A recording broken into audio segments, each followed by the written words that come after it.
नमस्कार, आप सभी का स्वागत है एनडीटीवी राजस्थान पर और मैं हूं आपके साथ शुभेंदु सिंह। आप देख रहे हैं आज का मुद्दा। 9 जून की शाम वो तारीख और 6 बजे का वो समय जब प्रधानमंत्री के तौर पर तीसरी बार नरेंद्र मोदी शपथ लेंगे और केंद्र में एनडीए सरकार 3.0 के गठन की तैयारियों के बीच राजस्थान में भी सियासी हलचल स्पीच तेज हो चुकी है। बीजेपी सांसदों की धड़कनें तेज हैं और चर्चाओं का बाजार भी गर्म है। इस बार कौन कौन से सांसद केंद्र में मंत्री बनाए जा सकते हैं, यह सबसे बड़ा सवाल इस वक्त बना हुआ है। पिछली केंद्र सरकार के 3 मंत्री गजेंद्र सिंह शेखावत, केंद्रीय जल शक्ति मंत्री अर्जुन राम मेघवाल, केंद्रीय कानून राज्य मंत्री और कैलाश चौधरी केंद्रीय कृषि राज्य मंत्री के पद पर थे, यानी कि 3 पोर्टफोलियो मिले थे। लेकिन एक जो और सांसद थे उनको लोकसभा के स्पीकर के तौर पर बड़ी जिम्मेदारी मिली। 2024 के चुनाव में कैलाश चौधरी चुनाव हार चुके हैं। इनके अलावा राजस्थान से राज्यसभा सांसद रहे भूपेंद्र यादव भी केंद्र में श्रम, रोजगार, वन और पर्यावरण विभाग के कैबिनेट मंत्री थे।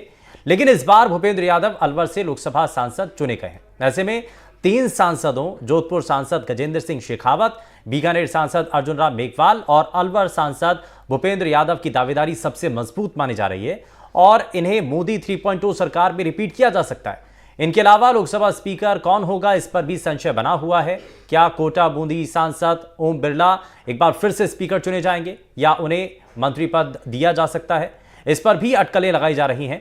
वहीं बिरला 20 सालों में दोबारा सांसद बनने वाले पहले लोकसभा अध्यक्ष बन चुके हैं और ये चारों सांसद जातीय समीकरणों को भी साधते हैं। गजेंद्र सिंह शेखावत राजपूत समाज से हैं, जोधपुर और मारवाड़ का प्रतिनिधित्व करते हैं।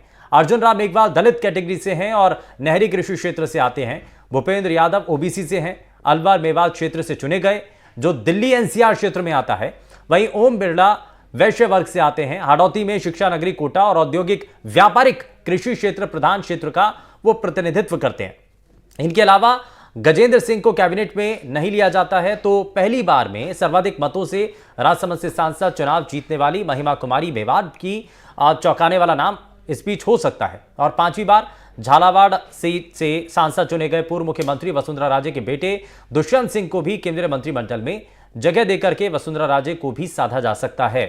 वहीं दुष्यंत सिंह भी जाट ओबीसी वर्ग से आते हैं और कृषि क्षेत्र से हैं। लेकिन बड़ा सवाल यह है कि राजस्थान में बीजेपी का प्रदर्शन काफी कमजोर रहा और पिछली बार के 25 के मुकाबले इस बार 14 ही सीटें बीजेपी के खाते में आ पाई।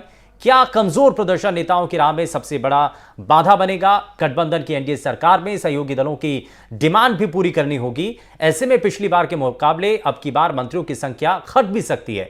11 सीटें प्रदेश से कम हुई हैं। ऐसे में केंद्र में राज्य के मंत्रियों की संख्या घट करके 2 तक सीमित हो सकती है।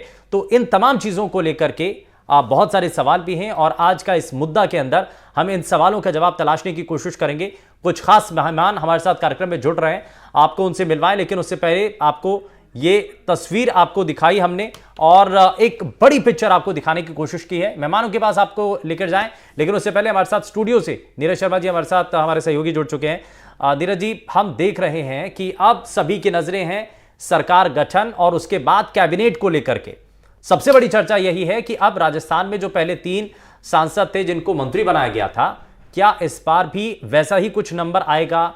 सवाल यह भी कि क्या उसमें जो पहले के चेहरे थे क्या उनको रिपीट किया जाएगा, और अगर नहीं किया जाएगा तो कौन है वो नए सांसद या फिर कौन है वो नए चेहरे जिनको कैबिनेट में जोड़ा जा सकता है? आपका क्या विश्लेषण? देखिए, जो पिछली जो सरकार थी मोदी गवर्नमेंट, उसके अंदर 3 तो ऐसे मंत्री थे जो लोकसभा से चुन करके आ रहे थे, जिनका हमने नाम बताया, गजेंद्र सिंह शेखावत, अर्जुन राम मेघवाल और कैलाश चौधरी। कैलाश चौधरी अब की बार चुनाव हार चुके हैं बाड़मेर से, तीसरे नंबर पर लुढ़क गए, 1 सीट वो खाली हो चुकी है। इसके अलावा अगर हम बात करें, भूपेंद्र यादव राज्यसभा से सांसद चुन करके और केंद्र में मंत्री थे और वो प्रधानमंत्री नरेंद्र मोदी और अमित शाह दोनों के बेहद करीबी भी हैं और अच्छा राजनीतिक मैनेजमेंट जो है उनके पास रहता है। यहाँ तक कि जब उनको अभी चुनाव जीत का सर्टिफिकेट लेना था तो भी उनको उड़ीसा भेज दिया गया था मैनेजमेंट करने के लिए।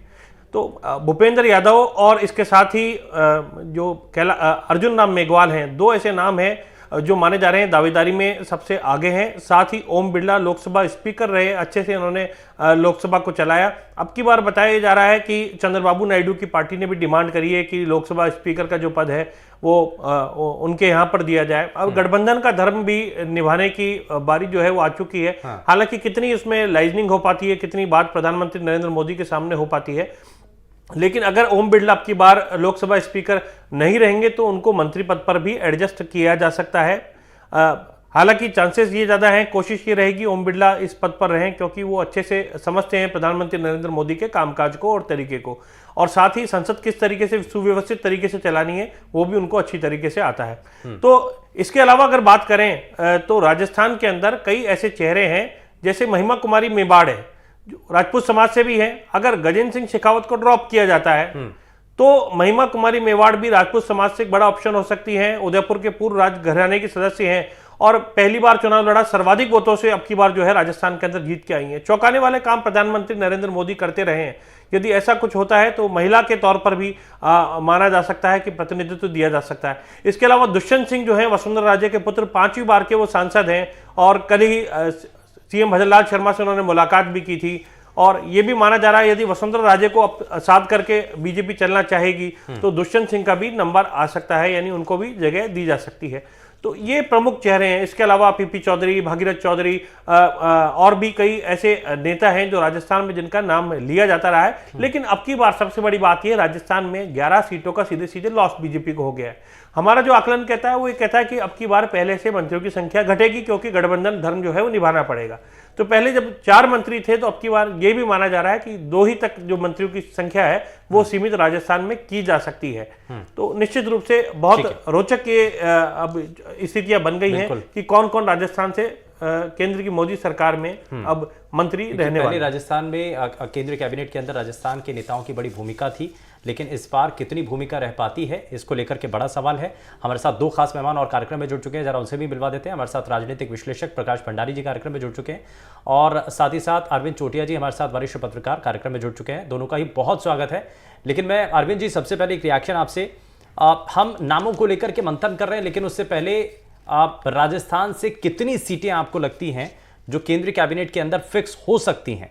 क्योंकि जैसा बता रहे हैं नीरज जी भी, भाई ये तो मानना ही पड़ेगा ना कि पहले के मुकाबले तो सीटें कम हुई हैं, तो उस प्रोपोर्शन के हिसाब से तो पहले जैसी सीटें या पहले जैसी स्ट्रेंथ तो कैबिनेट के अंदर नहीं शामिल की जा सकती है, तो कुछ उसमें कटौती होगी।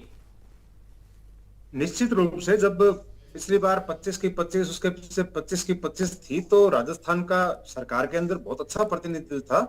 मंत्रिमंडल में ही नहीं, आप देखिए लोकसभा के अध्यक्ष भी राजस्थान से और उपराष्ट्रपति के तौर पे राज्यसभा के सभापति भी राजस्थान से। ऐसा प्रतिनिधित्व इससे पहले कभी मैंने देखा नहीं था, एक साथ इतने सारे प्रतिनिधि राजस्थान के हों। मंत्री जरूर रहे, कई राज्य मंत्री रहे, लेकिन इतने जो प्रमुख पद होते हैं उन पे कभी राजस्थान से इतने सारे लोग इकट्ठे नहीं रहे। अब जबकि सीटें कम हुई है इस बार, लेकिन इस बार कैंडिडेट यहाँ से बड़े अच्छे हैं। आप देखिए कि अर्जुन राम मेघवाल जो हैं वो केंद्र में फिलहाल स्वतंत्र प्रभार के विधि मंत्री हैं, जो बाबा साहब भीमराव अंबेडकर के बाद में दूसरे व्यक्ति हैं जो इस पद पे हैं। और इस बार दलित वर्ग जिस हद तक, जिस कदर बीजेपी से छिटका है आरक्षण हटाने के जो रूमर थे उनके नाम पे, संविधान बदलने के नाम पे, तो ऐसे में उनको, क्योंकि उनकी जीत भी चौथी है, ये तो लगातार चौथी जीत है, तो उनका इस बार प्रमोशन होना तय है। और लेकिन अरविंद जी मुझे उसमें थोड़ा सा डाउट नजर आता है। वो किस लिए कि जो उनका कोर वोटर था, जो उनका वोट बैंक है या तो वो उस वोट बैंक को साध नहीं पाए हैं। अपनी सीट तो निकाल ली, लेकिन पूरे बाकी राज्य के अंदर स्थिति क्या है?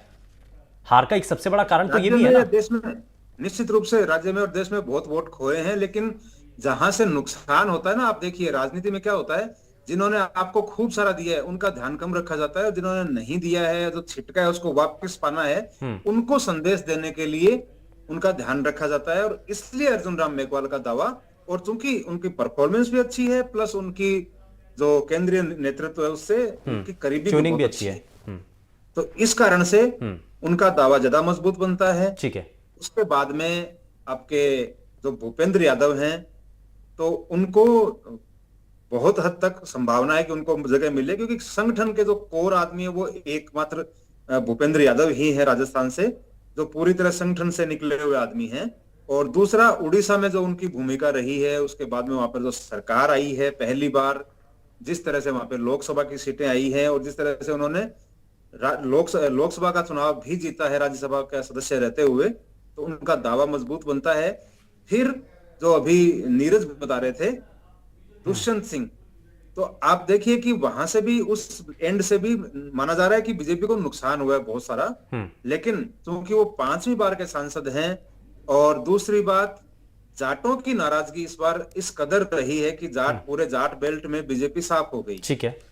एक दुष्यंत सिंह और दूसरे भागीरथ चौधरी जो अजमेर से जीते हैं, हाँ। ये साधारण जाट अकेले हैं बीजेपी में। वो राज परिवार के जाट हैं दुष्यंत, और ये साधारण जाट में से दोनों में से टक्कर रहेगी कौन वहां पर बाजी मारता है। फिर महिमा कुमारी जो हैं, वो महिला और राजपूत दोनों कोटे पूरे करें। राजपूतों की भी इस बार नाराजगी देखी गई, लेकिन महिला के रूप में महिमा कुमारी जो है वो परफेक्ट चयन हो सकता है। जी। तो यानी कि ये कुछ समीकरण बनते हुए नजर आ रहे हैं। आप इस बीच हमारे साथ भारतीय जनता पार्टी से प्रवक्ता लक्ष्मीकांत पारिक जी भी कार्यक्रम में जुड़ चुके हैं। लक्ष्मीकांत जी, बहुत स्वागत है आपका एनडीटीवी राजस्थान पर। मैं आपसे जवाब लूं, लेकिन उससे पहले एक रिएक्शन में जरा प्रकाश भंडारी जी से भी लेना चाह रहा हूं। प्रकाश भंडारी जी, एक सवाल ये कि आपको क्या नजर आता है, सबसे पहले सीटों का आंकड़ा, कैबिनेट के अंदर राजस्थान से कितनी सीटें आप मान करके चल रहे हैं, आपका अनुमान क्या कहता है? परिस्थितियां बदल गई हैं, क्योंकि भाजपा को स्पष्ट बहुमत नहीं मिला है। उससे सहारा लेना पड़ रहा है चंद्रबाबू नायडू की पार्टी से, तेलुगु देशम, और दूसरी तरफ नीतीश कुमार की जी पार्टी आरजेडी से, जेडीयू से। तो ऐसी स्थिति में क्या परिदृश्य बनने वाला है, क्या सूरत क्या बनने वाली है, ये तो तभी स्थिति स्पष्ट होगी जब ये तय होगा कि चंद्रबाबू नायडू की पार्टी के इतने लोग मंत्री बनेंगे और नीतीश कुमार की पार्टी के इतने लोग मंत्री। उसके बाद इस गुणा भाग के बाद जो माल बचेगा वो भाजपा के लोगों में बटेगा। तो यानी कि आप कह रहे हैं कि आखिर का जो बचेगा वो राजस्थान में पहुंचेगा? वो नहीं, राजस्थान नहीं, वो भाजपा के लोगों में बटेगा पहले तो वो। दूसरा ये कहने की बात है, जो बहुत एक 5वीं बार के सांसद बने हैं दुष्यंत, आप उनकी मां से परहेज करिए, आप उसके बेटे से परहेज क्यों करेंगे? 5वीं बार के वो हैं और बहुत अच्छे मार्जिन से जीते हैं, हमेशा जीतते आए हैं। आपने बेटे को जो है जो माँ के कारण जैसा भी समझे, माँ को आपने अलग थलग कर रखा है, उसका नतीजा तो मिल गया। जो भाजपा के जो परिणाम आए हैं वो आपको दिखेगा, आप सबको जग जाहिर है कि वसुंधरा जी के मतलब जो उपेक्षा की गई उससे अच्छे परिणाम नहीं आए। ठीक है। तो अब जो है आपने माँ की तो उपेक्षा की, अब बेटे की उपेक्षा करके क्या पालेंगे? जबकि अच्छा, आपने अगर इस बात का जिक्र किया ही है, अगर आप वसुंधरा राजे सिंधिया का जिक्र कर रहे हैं, तो मैं सर सवाल ये भी है कि एमपी में भी शिवराज सिंह चौहान को आकर के तो ये नहीं कहा कि साहब आपको भी जिम्मेदारी है, लेकिन उन्होंने भी पूरे राज्य के लिए कैंपेनिंग की ना, अपनी सीट निकाली लेकिन पूरे प्रदेश के लिए भी काम किया। भाई संगठन और पार्टी के लिए जब काम कर रहे हैं तो आपको सिर्फ अपनी सीट नहीं देखनी है ना, आपको पूरे राज्य को देखना है। मुझे 2014 और 2019 की याद आती है जब दिल्ली के अंदर वसुंधरा जी कैंप कर रही थी और अपने बेटे के लिए लॉबिंग कर रही थी। उस दिन से खटास की एक श्रृंखला शुरू हुई मोदी जी के और अमित शाह और वसुंधरा जी की, जो आज तक चली आ रही। वो कोई भी वहाँ, मतलब जहाँ तक वसुंधरा जी का सवाल है, वो तो मेरिट में अपने बेटे को मंत्री बनाना चाहती थी, 2-3 बार के जीते हुए थे। अब ऐसा है कि आज जो स्थिति है, ठीक है, वो बड़ी विचित्र है। लेकिन बीजेपी इस बात से थोड़ा सा परहेज करती है, ये भी देखना चाहिए कि पार्टी के अंदर। आप देखिए दुष्यंत आते हैं हाड़ौती से दूसरे कोई कद्दावर नेता जो हैं वो बिरला हैं। नहीं तो रिप्लेस किसको करेंगे आपने? ठीक है, क्योंकि ये बड़ा सवाल है ना कि सीटें कम हो रही हैं, ये तो स्वाभाविक है, ये तो पता ही है। तो आखिर में जो बचता है वो बीजेपी के पास, और उसमें भी जो बचेगा वो राजस्थान में, क्योंकि यहां से तो नुकसान पहुंचा। मैं लक्ष्मीकांत जी को जरा जोड़ लेता हूं। लक्ष्मीकांत जी, आपको क्या नजर आता है? क्योंकि राजस्थान में पहले के मुकाबले जो परफॉर्मेंस थी वो उतना नजर नहीं आई। हालांकि प्रकाश भंडारी सर ने कई बातों का जिक्र किया, उन्होंने कहा लॉबिंग हुई, भीतरघात हुआ, और उसके पीछे कई बड़े नेताओं के नाम भी हैं। कहा जा रहा है कि उतनी उस प्रबल तरीके से कैंपेनिंग नहीं की गई जिसका नुकसान पार्टी को उठाना पड़ा है। लेकिन उसके बावजूद कहा जा रहा है कि सजा उनके बेटे को, आवाज बहुत कम आ रही है। हाँ, मैं ऐसी तो मानना है कि सबसे पहले हिंदुस्तान जनता को बधाई देता हूँ आपके माध्यम से कि हिंदुस्तान जनता के दिलों के पर राज करने वाले विश्व के सबसे बड़े नेताओं में शुमार माननीय नरेंद्र मोदी जी 30वीं बार हिंदुस्तान की धरा पर फिर से प्रधानमंत्री बनेंगे। ये हमारे सबके लिए गौरव की बात है, गौरवपूर्ण समय। अब मंत्रिमंडल को लेकर आपने जिस प्रकार की बातें कही, मंत्रिमंडल में कौन क्या बनेगा ये प्रधानमंत्री का अधिकार क्षेत्र है। उस अधिकार क्षेत्र के नाते माननीय प्रधानमंत्री राजस्थान में से किस व्यक्ति को अपनी वर्तमान टीम में स्थान देते प्रधानमंत्री पर तय करेगा, और 2-3 दिन बाद इसका समय आ जाएगा, आप सबके सामने होगा। मैं सीधे तौर पर माना राजस्थान में न तो भारतीय जनता पार्टी को भीतरघात हुआ, न भारतीय जनता पार्टी कार्यकर्ताओं में भीतरघात हुआ। भारतीय जनता पार्टी ने पूर्ण मनोयोग के साथ एकजुटता से चुनाव लड़ा। ये चुनाव हमारे हारने पर समीक्षा यदि हम करेंगे तो बहुत सारी बातें निकल कर सामने आएगी, जिसमें पूर्णतया राजस्थान के अंदर कांग्रेस ने जातिवाद का जहर खोलने का सुसंगत प्रयास किया। राजस्थान के अंदर ही नहीं, संपूर्ण हिंदुस्तान में कांग्रेस ने जिस प्रकार संविधान को लेकर झूठ बोला कि भारतीय जनता पार्टी आएगी तो आपका रिजर्वेशन खत्म कर देगी, जबकि हिंदुस्तान की भोली भाली जनता को उन्होंने बरगलाने का प्रयास नहीं, तो इसमें कमी तो बीजेपी की रही ना सर। आपका इतना बड़ा संगठन, आप ये कहते हैं कि कांग्रेस पार्टी का संगठन तक नहीं है, तो दूसरी तरफ जब वो ये झूठ फैला रहे थे तो जनता ने उस झूठ को भी सच माना ना, क्योंकि आपने भी अपनी बात नहीं बताई। देखिए, लगातार भारतीय जनता पार्टी लगातार, खैर वो अलग विषय है, वो आज का विषय भी नहीं है। क्या आरक्षण समाप्ति की और नहीं, कोई आरक्षण समाप्त नहीं हुआ। लेकिन एक झूठ को बार बार कहने से हिंदुस्तान की जनता के मन में कहीं न कहीं, यूपी और राजस्थान में खासतौर से कहीं न कहीं ये बात लक्षित हो गई। उन्हें लगने लगा कहीं आरक्षण नहीं चला जाए, उसका प्रत्यक्ष उदाहरण। और साथ ही साथ एक बात हो रही, कांग्रेस ने जिस प्रकार से वोटों को 1-1 लाख रुपए 8,000 प्रतिदिन देने का, जीते देने का वादा किया, जिसकी लंबी कतारें कांग्रेस कार्यालयों पर देखने को मिली। एक लालच देकर वोट को खरीदने का प्रयास इस राजस्थान के अंदर ही नहीं, संपूर्ण हिंदुस्तान में कांग्रेस ने किया। उसका दुष्परिणाम सामने आ रहा है कि आज कभी लखनऊ में और कभी कर्नाटका में जिस प्रकार की मुस्लिम महिलाओं की, अन्य महिलाओं की, गरीब महिलाओं की लाइनें लगी पड़ी है। नहीं, अगर झूठ है तो आप भी एक्सपोज कीजिए ना। प्रयास किया गया, चुनाव आयोग इस पर जरूर संज्ञान लेगा। हम भी इस पर शिकायत करेंगे। ठीक है, मैं जरा नीरज जी को जोड़ लेता हूं, उसके बाद मैं वापस से लौटता हूं। नीरज जी, एक चीज़ ये कि झालावाड़ की सीट जहां पर फोकस किया जाता है, 5 बार के सांसद हैं, ये बात सच है। अगर उनको लाया जाता है कैबिनेट के अंदर, पहली बार उनके लिए ये बड़ी चुनौती होगी कैबिनेट के अंदर आना, परफॉर्मेंस देना, क्योंकि मोदी कैबिनेट के अंदर बड़ा लक्ष्य तय किया जाता है और उसमें कदमताल मोदी के साथ मिलाना ये अपने आप में बड़ी चुनौती होती है। अगर शामिल किया जाता है तो रिप्लेस किसको करेंगे राजस्थान से, आपको क्या लगता है? देखिए, प्रधानमंत्री नरेंद्र मोदी का निश्चित रूप से ये विशेषाधिकार होता है कि किसे केंद्रीय मंत्रिमंडल में शामिल किया जाए। और प्रधानमंत्री नरेंद्र मोदी की खासियत रही है, वो व्यक्ति की परख करके ही अपने मंत्रिमंडल में शामिल करते हैं किसे रखना है। वो पूरी तरीके से विशेषाधिकार तो है, लेकिन अब की बार जो है वो सीटें राजस्थान के अंदर घटी हैं, तो उसी अनुपात में जो प्रतिनिधित्व है, प्रतिनिधित्व देने की बारी आती है, तो उसी रेशियो के अंदर प्रतिनिधित्व देने की बात जो है वो इंसाफ के तराजू के अंदर रखी जाती है, क्योंकि यहाँ पार्टी को नुकसान हुआ है। दूसरा, बीजेपी की सीटें जो है ओवरऑल देश में भी घटी हैं, और अब चूंकि खालिस बीजेपी की सरकार नहीं, ये गठबंधन की सरकार यानी एनडीए की सरकार जो है ये बन रही है। तो एनडीए की सरकार के अंदर जब गठबंधन वाले दल शामिल होंगे तो निश्चित रूप से वो अपनी मांगे रखते हैं, डिमांड रखते हैं कि हमें इतनी सीटें चाहिए, और गठबंधन धर्म ये कहता है कि उन मांगों को पूरा भी काफी हद तक करना पड़ता है। जब ऐसी स्थितियां हैं तो बाहर से जो गठबंधन वाले जो दल हैं उनके नेताओं को निश्चित रूप से मंत्री पद जो है वो दिए जाएंगे। तो जो राज्य में बीजेपी अब तक पिछली बार जो परफॉर्मेंस दे रही थी उसके अनुपात जहां परफॉर्मेंस नहीं हो पाया, वहां से मंत्रियों की कटौती जो है वो संख्या की जाएगी। ऐसे पूरी संभावना है, आसार है। राजस्थान के अंदर चूंकि मैंने बताया आपको, गजेंद्र सिंह जी शेखावत, साथ में ओम बिरला जी स्पीकर थे, गजेंद्र सिंह शेखावत जी मंत्री थे, अर्जुन राम मेघवाल जो है वो मंत्री रहे, कैलाश चौधरी मंत्री थे जो चुनाव हार गए हैं, भूपेंद्र यादव जो है राज्यसभा में रहते हुए राजस्थान का प्रतिनिधित्व करते हुए केंद्र में मंत्री थे। लेकिन अब की बार में जो है इनमें से प्रमुख चेहरों को, 1-2 चेहरे जो है वो ही माना जा रहा है कि अब केंद्रीय मंत्रिमंडल में शामिल किए जा सकते हैं, क्योंकि कोटा या कैपेसिटी की बात करें तो उतनी ही रह जाती है। अब ये किसका भाग्य खुलेगा, किसकी किस्मत जो है वो जोर मारेगी, ये सब देखने वाली बात रहेगी। लेकिन जो नए चेहरे हैं उनके अंदर हमने बताया कि महिमा कुमारी जो मेवाड़ है वो सर्वाधिक वोटों से जीत करके आई हैं और महिला चेहरे के रूप में उभरी हैं, राजपूत समाज से हैं, हालांकि वो पहली बार की हैं। और प्रधानमंत्री कई बार चौंकाते रहे हैं, जैसे राजस्थान में भी मुख्यमंत्री बनाए गए तो पहली बार के सीएम बनाए गए, पहली बार के विधायक थे भजनलाल शर्मा। अगर चौंकाने वाली बात रही तो इस प्रकार का चेहरा सामने आ सकता है। निश्चित रूप से और भी कई ऐसे सांसद हैं। हालांकि हमेशा जब भी कोई प्रेडिक्शन करता है प्रधानमंत्री हमेशा चौंकाते ही हैं, तो अगर ऐसा होता है, बिल्कुल आपने सही कहा कि पहली बार की चुनी हुई सांसद हैं, महिला के तौर पर एक अच्छी छवि, अच्छे मार्जिन से, अच्छे वोटों से वो जीती हैं, तो एक प्लस पॉइंट उनके लिए यहाँ पर बनता हुआ दिखाई देता है। और दूसरा कोई नाम?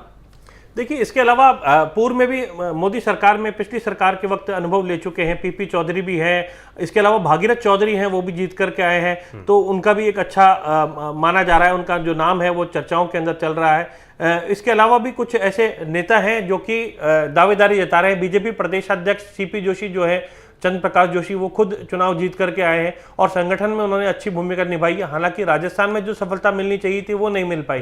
तो ऐसे चेहरों को भी जो संगठनात्मक रूप से अच्छी बड़ी भूमिका, क्योंकि पार्टी में संगठन जो है वो सबसे बड़ा होता है। ठीक है। और प्रधानमंत्री भी इस बात का ख्याल रखते हैं कि संगठन के जो व्यक्ति हैं उनको तवज्जो दी जानी चाहिए, तो इस तरह के चेहरे भी शामिल किए जा सकते हैं। मैं जरा जल्दी से अरविंद जी को जोड़ लेता हूं। अरविंद जी, इसमें आपको क्या लगता है जातीय समीकरण में कौन फिट हो, क्योंकि बड़ा नुकसान पहुंचा है और आपने जैसा कहा कि भैया जिस राज्य से या जहां से ज़्यादा नुकसान होता है तो उसको देने की ज़्यादा ज़रूरत होती है, तो उस लिहाज से जातीय समीकरणों को साधना भी बड़ा ज़रूरी है।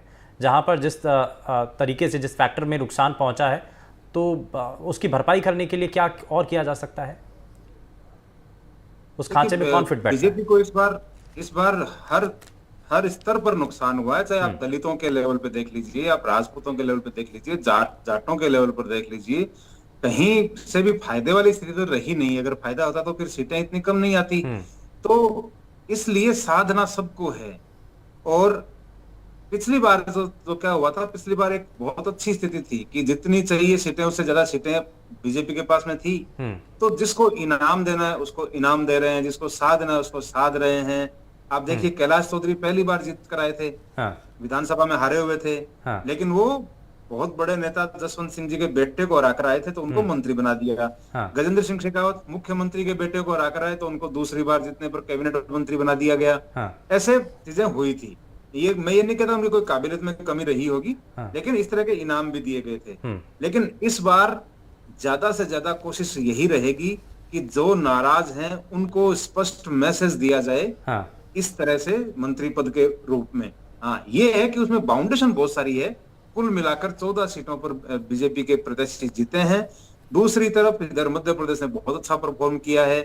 साउथ से जो आएंगे वो बीजेपी के खुद के भी आएंगे और चंद्रबाबू नायडू के, नीतीश कुमार के, मतलब इस बार मुझे लगता है कि करीब 15 साल बाद में ये अवसर आया जब जो छोटे दल है वो अपने लिए कुछ मांग सकें, वरना कोई मांगने की स्थिति में था नहीं। जो मिल गया वो बहुत था। ठीक है, मैं जरा प्रकाश भंडारी जी को भी जोड़ लेता हूं। प्रकाश सर, कुछ कहना चाह रहे थे आप, और साथ ही साथ आपको लगता है कि एक तो दुष्यंत सिंह का नाम आपने जिक्र किया, रिप्लेसमेंट गजेंद्र सिंह शेखावत की, और अगर दूसरा नए चेहरे के तौर पर अगर किसी को शामिल किया जाता है तो महिमा सिंह हो सकती हैं, लेकिन उनकी रिप्लेसमेंट वो किसको रिप्लेस करके आएंगे? दुविधा है। देखिए, दुविधा ये है कि पिछले बार जब देखिए मनमुटाव जो सुंदरा का केंद्रीय नेतृत्व से शुरू हुआ, वो कैसे हुआ?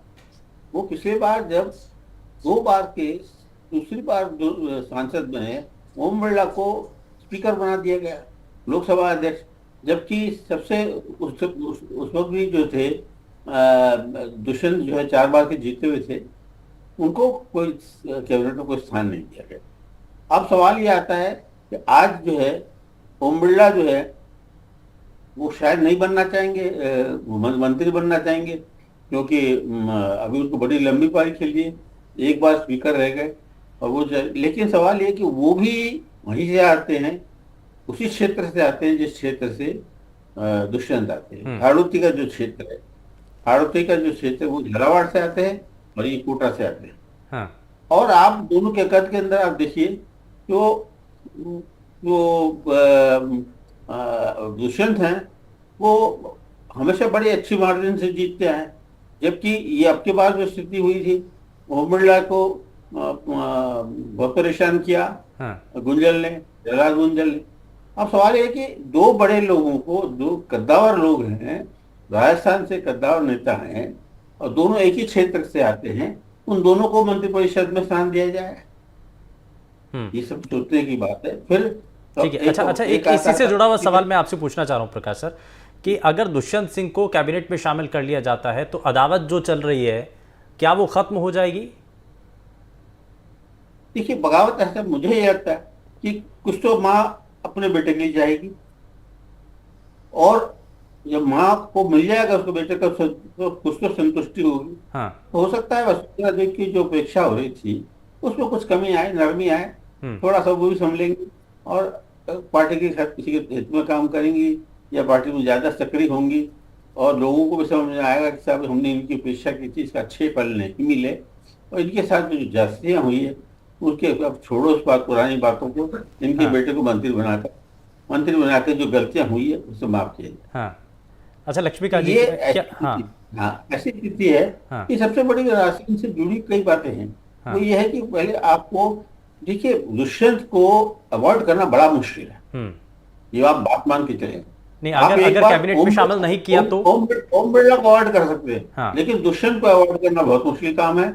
उसका कारण यह है कि 5 बार का जीता हुआ, 2 बार की मुख्यमंत्री, और सबसे बड़ी बात एक बहुत ही शक्तिशाली और समझदार महिला जिसको कह सकते हैं, सुंदर, उनकी उपेक्षा करके बीजेपी को। लक्ष्मीकांत जी एक बड़ा प्रेशर भी है राजस्थान से, जिस बात का जिक्र कर रहे हैं प्रकाश जी कि भाई 5 बार के सांसद हैं, अपने इलाके में बड़ा अच्छा प्रभाव भी है, अच्छे मार्जिन से जीतते भी हैं, तो क्या इसमें अगर उनको कैबिनेट के अंदर शामिल नहीं किया जाता है तो बड़ा नुकसान भी हो सकता है, जैसे कि दिखाई भी दिया ज़्यादा सक्रिय नहीं रही वसुंधरा राजे।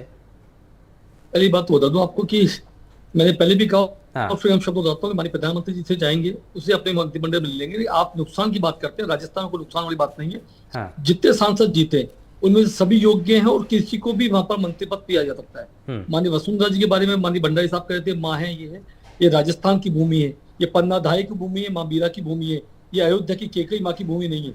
इसलिए मैं दावे के साथ कह सकता हूँ कि माननीय वसुंधरा राजे जी राजस्थान की हितों की रक्षा करते हुए जो कुछ अच्छा निर्णय होगा वही निर्णय करेंगे। इसलिए उनके बारे में जिस प्रकार का दुष्प्रचार किया जा रहा है, मैं समझता हूँ कि माननीय वसुंधरा जी ने ये राजस्थान के संगठन को जिस प्रकार सिंचा है, प्रफुल्लित किया है और बड़ा किया है, ठीक है, तो उनका बहुत बड़ा योगदान है। जो व्यक्ति नींव को बनाता है उसके बारे में इस प्रकार चर्चा करना कहीं से न्यायोचित नहीं है। ठीक है, ये तो हम हमेशा से मानते हैं कि प्रधानमंत्री का ये विशेषाधिकार है और क्या फैसला लेंगे ये किसी को भी नहीं पता।